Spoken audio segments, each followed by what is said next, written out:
Shalom, shalom, bien-aimés du Seigneur, soyez bénis où que vous soyez. Alléluia. Je vous salue dans le nom de Jésus. Et voici la thématique du jour, les mots M-O-T-S qui génèrent les mots M-A-U-X. Nous allons prendre notre Bible dans le livre des Rois, donc 2 Rois chapitre 2 versets 23 à 24. Le prophète Élisée monta à Béthel, et comme il cheminait à la montée, des petits garçons sortirent de la ville et se moquèrent de lui. Ils lui disaient: Monte chauve, monte chauve. Et Élisée se retourna pour les regarder, et il les maudit au nom de l'Éternel. Alors 2 ours sortirent de la forêt et déchirèrent 42 de ses enfants. Le livre des Proverbes, chapitre 18, verset 21, nous dit que la mort et la vie sont au pouvoir de la langue.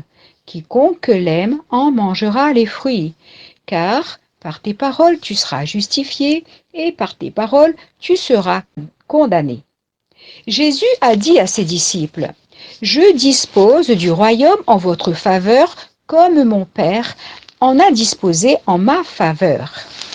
Nous aussi, nous disposons du royaume, car les clés du royaume nous ont été données. Ce qui fait que tout ce que nous lions sur la terre est lié dans les cieux, et ce que nous délions sur la terre est délié dans les cieux. Par notre bouche, nous pouvons bénir ou maudire, construire ou détruire, activer ou faire stopper, ouvrir ou bien fermer, allumer ou bien éteindre, libérer ou condamner, et encore faire vivre ou faire mourir. Mais il est aussi écrit dans le livre de Luc, chapitre 6 du verset 27, et c'est Jésus qui parle. Je vous dis, à vous qui m'écoutez, aimez vos ennemis, faites du bien à ceux qui vous haïssent, bénissez ceux qui vous maudissent. C'est là un commandement. Nous ne devons pas nous laisser vaincre par le mal, mais nous devons surmonter le mal par le bien. Qu'il ne sorte de votre bouche aucune mauvaise parole. Alors, bien-aimés, nous devons faire très attention. Nous devons faire attention, chrétiens, et marcher dans la crainte de Dieu, nous a alignés à sa parole, être en conformité avec sa parole. La loi condamne et la grâce pardonne. Ça, c'est une chose. Une autre chose, ou plutôt un verset encore du livre des Romains, il s'agit du chapitre 12, verset 20, qui doit nous interpeller, qui dit: Mais si ton ennemi a faim, donne-lui à manger. S'il a soif, donne-lui à boire. Car, en agissant ainsi, ce sont des charbons ardents que tu amasseras sur ta tête. Qu'est-ce que cela signifie? Supposons que la personne que tu es en train de maudire est une chrétienne, et juste aux yeux de Dieu, parce que bien souvent, nos ennemis sont au-dedans, dans l'Église. Matthieu chapitre 10 verset 36 nous dit que l'homme aura pour ennemi les gens de sa maison. Donc ça peut être sa maison, son domicile ou l'église. Cette personne que tu considères comme ton ennemi, parce que bien souvent cela peut se faire aussi au travers des hauteurs, des raisonnements ou des mensonges que nous avons entendus de la part d'autrui, donc qui ont été des instruments entre les mains du diable. Hein. Nous savons que nous n'avons pas à lutter contre la chair et le sang, mais analyser toutes choses, sonder les esprits et ainsi de suite. Alors que cette personne soit juste aux yeux de Dieu, quelles seront les conséquences?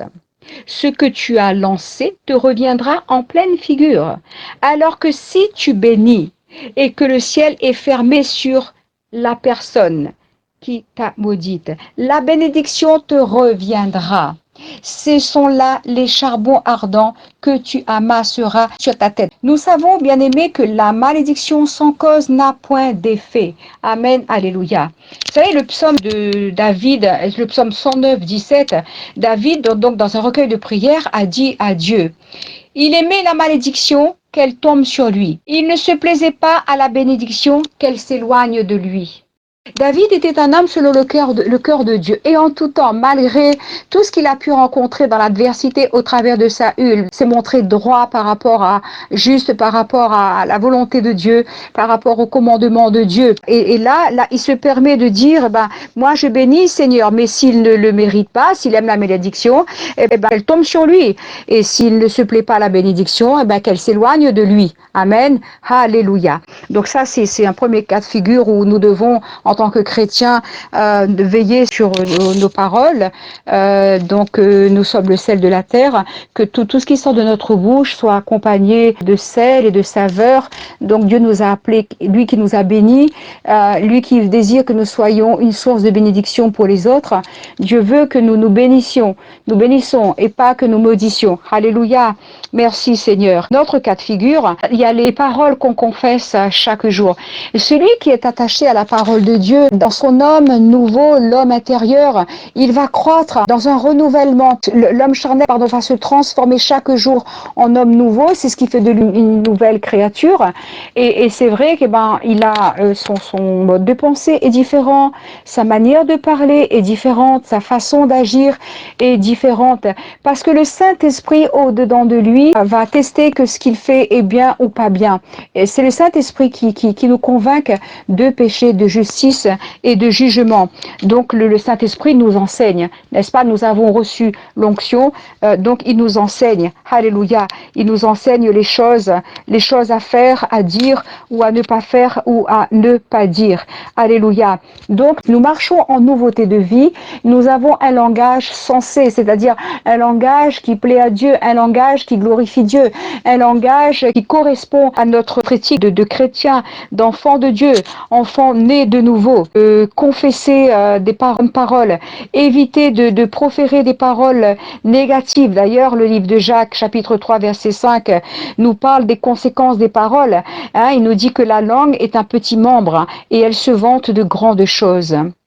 Voici comme un petit feu peut embraser une grande forêt, la langue est un feu également.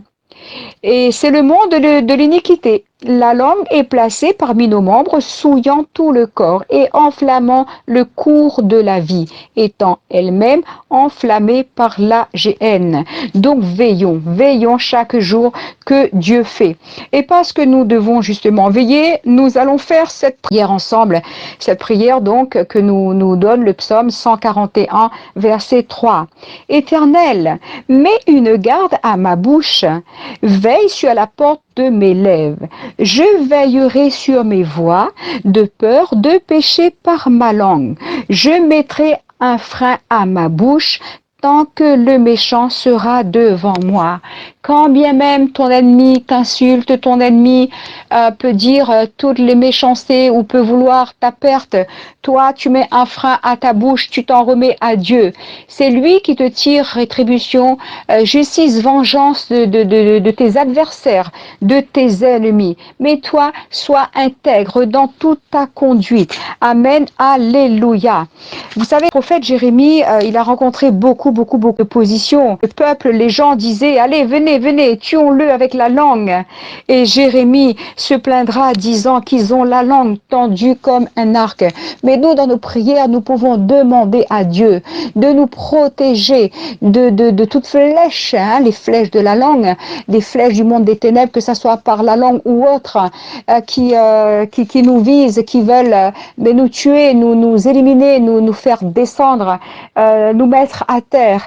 Alléluia. Veillons sur toute notre conduite, parce que la parole de Dieu nous dit que celui qui est souillé se souille encore davantage, et que celui qui est sanctifié se sanctifie. Nous sommes amenés à nous sanctifier davantage de jour en jour, de laver notre robe, de nous laver pour apparaître devant Dieu, devant le tribunal, sans tache, avec une robe blanche. Amen. Alléluia. Soyez bénis. Amen.